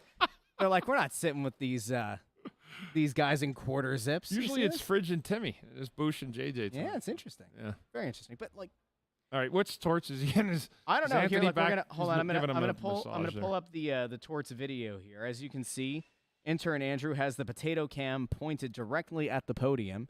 We're gonna hang around here for another minute or two, and if it doesn't happen, it doesn't happen. We'll see if he comes to the podium. Anthony said he's doing a story for the AP, so yeah, I think he was trying to weasel his way out. Oh, the video's gone. I don't know if intern Andrew did that on purpose or not, but the video has now disappeared. It's fine. We're going to find out Torts there it is. Torts needs surgery on his other hand tomorrow.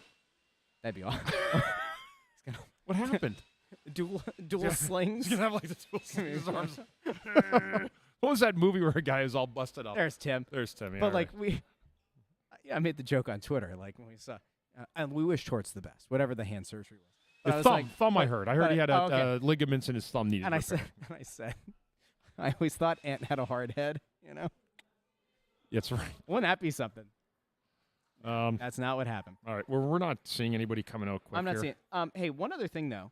Vineet Singh throws out an interesting name here, and this is not something that we are hearing is even in play for the Flyers, but this is probably the biggest name out there that things have hit an impasse in the Elias Pettersson contract discussion, and so there's a thought that perhaps he could eventually become available.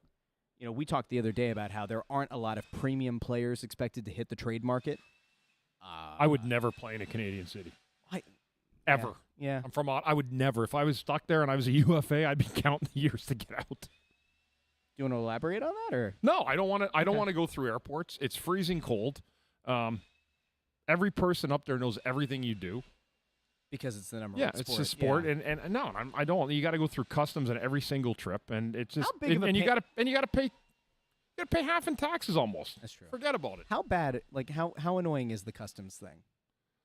Brutal. As a player, like yeah, I mean, isn't there like a priority? So here's what happens. All right, this is the best. Yeah, I'll tell you how it works. Pull back the curtain.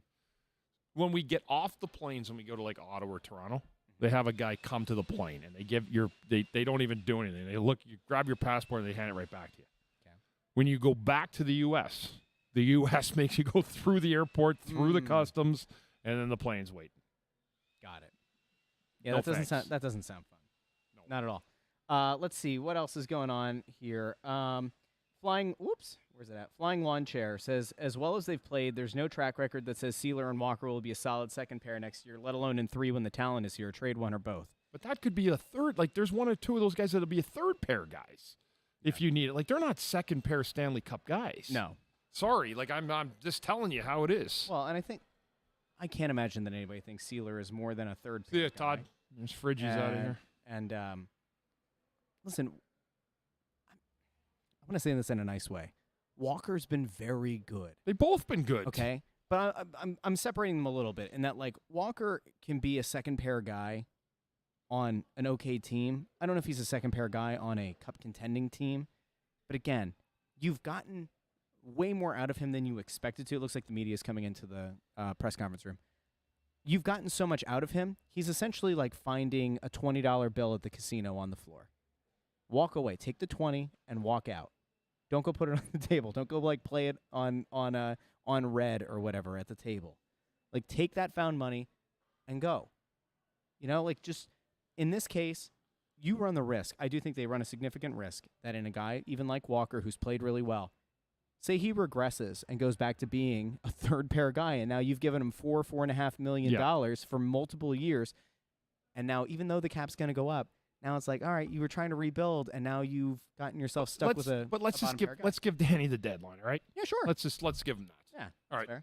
Russ, All right, it looks like you want to tape this and put it up if there's anything good? I don't know. I might throw it down to there, and then maybe we'll just go from there. I was going to give it another. That was a good 25 minutes right there. I know. Here we are. We were getting ready to. That's an awfully long time to wait for a coach to come out. Holy smokes! You see this though? HC says Pettersson turned down an 8-year, $12.5 million AAV. Then he doesn't. Then he doesn't want to be there. That's it. Yeah. It doesn't matter. I don't need to read the tea leaves. $12.5 million. Yeah, that's what that guy would get right now. Yeah. Yeah. Is there? How high would you go on a guy like that? I don't know how much. It depends how much you have to give and what that structure looks like. Could he be a $15 million guy? Is he good enough in your estimation to be a $15 million guy? Yeah. I don't know if you can pay a guy that much. I have no idea. Vancouver is a beautiful city, Vinny. Yes, it's one of my favorite cities in all of the world. It is. I love it. Chicago and Vancouver are gorgeous cities. I still don't want to pay the tax and go through the terminal. Thank you very much. That's fair. That's it. All right. It's nothing else. Beautiful. I love going there. Beautiful. I go down to the Canada, the pavilion there. It's beautiful. I walk it, go on the seaplanes. It's been an amazing city, but I'm not playing there. Yeah. All right. By the way, you're getting a lot of credit in there too. About half of the money going to the Canadian government and Solar Warden saying you nailed it. It's the media, the scrutiny, the taxes, similar to those in California or New York. It's massive. Yeah, I just don't want to. I don't want to deal with it. I mean, you put under a spotlight. Go read Ottawa Twitter today. Ottawa, right? They're one of I mean, they played better of late. Yeah. But it's like every single thing that happened in that game last night gets scrutinized. Every play by the fans, by the media. Forget about it. I'm not doing it. Last thing here before we head out, Rob Greeley says, in October and November, Ant said Frost would likely be moved at the deadline. Is Frost still on the move, especially since he's been out of the Chateau Bow Wow? You know what? I'm going to say this, and I'm not putting anyone in a spot. There are Flyers people that I'm close with that like Morgan Frost as much as me and Bill Meltzer. Like, they think there's not enough guys that can move the puck like that and make plays. Now, he's going to continue to get better, and I think he will, but... yeah, I mean, I don't know what you do with him because, to me, you have to keep him because there's not enough. Like, I think I said this before. If you trade him, you're not going to get the value back for him. You won't. I don't think you get back what you because no one's going to pay because they're going to. He was kind of devalued beginning of the year with all those benchings, and it's hard now to look past that. Well, and I think that's the thing too. The one thing that you kind of have now seen, at least like with Tippett, right? A guy that was a change of scenery player that hadn't really progressed in Florida, and they were just ready to move on from. He's proven to be very good. Now, he hasn't looked the same since his injury, but like if we take that part away, he's been a good player for them. Frost, you worry that if you move on, there's Torts with the sling. Here we go. We're a Tampa Bay team that's been really good on their road trip up until this point. I'm not so sure it's a dominant win. I thought we played a good third period. In the first two periods, both teams kind of non-event lights, all the stuff going on. The biggest point I take out of it is that we didn't lose our concentration. Easy game to get caught up in the delays of it, the lights, 2 periods of two teams really not doing much. To come out and play a good third period, it's a good sign. Did you get the sense that the arena issues had something to do with the energy, not just for you guys, but the other team as well? I don't know. I don't think either team really developed a whole bunch in the first 2 periods. Their power play did. Yeah, it was just, I'm not sure if it was that. It was just the way the game was played. A lot of delays, a lot of conversations. I think last year we might lose ourselves and get a little antsy when they score and tie it up. And we just kept it together, got through the second period. I thought they were better than we were. And then had a really good third. Were you and John Cooper part of the discussion to get back going, or was that mostly just the officials? They asked us. They asked me if you want to play. I did, and he did. And we both decided, let's ask the goalies. And we're up 1-0 at that time, I think, aren't we? Yeah, so I think Urs. I don't think Urs was too crazy. I really don't give a shit what Urs thought at that time. We're up 1-0 when they play. And so, yeah, I think that's the biggest thing because the goal is that's what affects the most. Did you see something you could exploit going into the third period, or was it just you guys did what you do better than they do what they did? Well, I think we score a goal that he usually stops. And Tyson, it gives us more energy. I think that next goal is important in the third period when it's 1-1. It's a goal. He usually stops those, but that gave us some juice, and we end up with another opening, and Sandy scores. And we weren't trying to exploit anything. We were just trying to make sure they play 200 feet, especially the top line.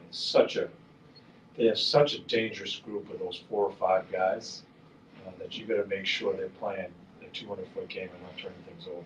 Offense hasn't been an issue at all, obviously, the last 2 games. Are you encouraged that even with down your leading scorer, some guys on the team seem to have maybe taken the initiative to try and generate offense themselves? Yeah, we found a way to score some goals, and we miss TK. He's a huge part of our energy, and we can't go. It's going to be hard if he doesn't get back in. But Tyson's beginning to come and find different other people. I thought Palin's line was really good tonight. Everybody's got to chip in. I'm not sure what the situation is with TK when he comes back. Until he does, we've got to do it by committee, and everybody's got to just raise their level. Going back to Tyson for a minute, I know we talked this morning about his confidence, but for him to pull the move that he did for his goal, that's a Hall of Fame goalie. Is that an example of him believing? You guys see it, but it takes the player to believe it. Or is he starting to believe that he can be a real top-end scorer? He's playing with more confidence. Those guys, when they start scoring some goals, the puck tends to follow them around, and they feel more comfortable with it for sure. But the thing for me is he doesn't forget the other parts. He did the work on the walls, pucks out. He's just a smart player. But I think he's gaining some confidence as far as the offensive part of it. Brink's move looked like a pretty confident move too. Did he give you Bobby Brink? Did he give you guys a little bit of a jolt there? Yeah, to score right away, sure. I think he's well liked in the room. And the thing I liked about him in the third period, he turns one over in the neutral zone, he stops, wins the battle, and gets it in. Those are the things I'm looking for. He's going to be able to score. He's going to learn the other stuff. He's going to learn how to carry himself.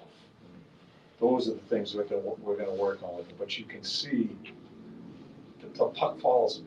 He has great offensive instincts. We'll get out of his way there, but he has a lot to learn in other parts of the game. Have you ever experienced something like this with the Lights going out in a game that you coach? Oh God, yeah. I over the years, yes. Does it change maybe what you tell the guys? Maybe keep it more simple. Nope. I just want to play the game.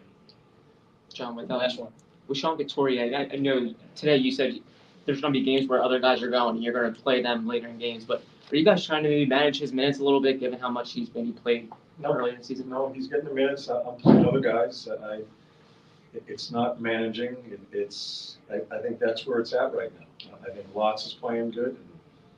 And, trying to find areas for Coots. It's been a little bit of a struggle for him. And at this time of year, as I told the whole team, I have to make the call as far as who's playing in certain minutes in certain situations. I try to find him, like in the third period, certain situations. I move him off his line in certain situational play, which I think he's good at. But there's not a lot of overthinking about managing his minutes. It's what they are right now. Excellent. Thank you.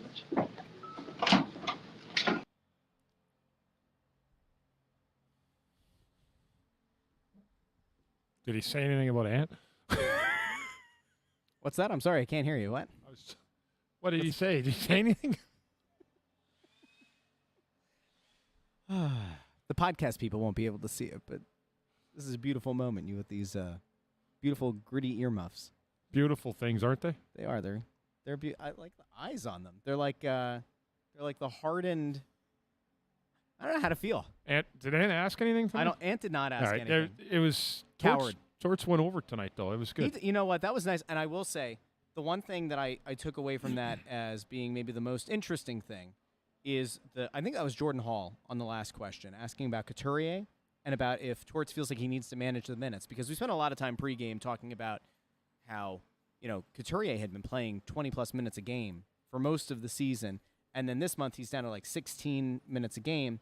And he hasn't looked the same. He went from being like a plus player every month to, I think it was minus 11 or 12 going into tonight's 13 game. and 15 games. Like it was getting pretty rough. And Torts there said that no, he doesn't feel like he has to manage the minutes. It's more a reflection on how the other guys are kind of stepping up. And when Kimmelman was on pregame, I'd mentioned maybe part of the problem was prior to the break, Lawton had been playing so poorly that there were situations that you would maybe try to get Lawton in the game in situations where Couturier kind of had to overextend himself. Yeah. But since the break, Lawton has played a lot better. And He there you go. has. Torts talks about the fact that Lawton has really stepped up in a big way and that he's kind of trying to find more situational moments to utilize Couturier, especially in the third. That was actually a very good answer, a thoughtful answer in that press conference. So maybe Torts needs to have hand surgery more often. He was good tonight. He's like very thoughtful. Very good. tonight. Yeah. Very, very, very nice. All right, we're back. When are we back? I don't know. Saturday. Are we back? Ottawa. We're doing this thing again? Yep. All right, hold on. Let's see. They play on the road. Their next game is on Friday. They take on the Capitals. And then Saturday, back here at Wells Fargo Probably Center. won't have morning after because they play that night. Yeah, we'll so probably we'll recap it. we'll probably skip the morning after on the second because we'll be doing press row show. We might do a Snow the Goalie Thursday. We'll see. Yep. It's possible. Keep your eyes peeled. We're on Twitter, on Instagram, on TikTok, at Snow the Goalie, on Facebook, Snow the Goalie. And then wherever you get your podcasts, Apple Podcasts, Pandora, Spotify, wherever you get them, subscribe, leave a 5-star review. We'll read some of those on the air later this week. And if you haven't done so already, we do love and appreciate all of you for checking the show out, especially if you're here on YouTube. Do us a favor, like the video. That's really big. Subscribe to the channel. Ring the bell so you're notified whenever a new video goes up. We're going to continue to put out some of the Flyers alumni interviews. We had to take the video down of the whole game. There was a big legal thing with the music that was being played in the arena. So they said you guys have to take down the full alumni game on the channel, which was okay. But we did save all of the interviews, so we're going to be putting those up over the weekend. Anyway, we'll be back on Saturday. Probably do a show between now and then, but it's time, pal. It's late. So for Bundy, for Ant, for intern Andrew, I'm Russ. Thanks so much for watching or even listening after the fact in the podcast feed to the Press Row Show, the #1 rated pregame intermission and postgame show this side of the Mississippi and south of the Arctic Circle, presented by Packhorse Moving Company. Use promo code SNOW to get $77 off your next move. For Ant, for Bundy, for intern Andrew, I'm Russ. We'll talk to you later this week.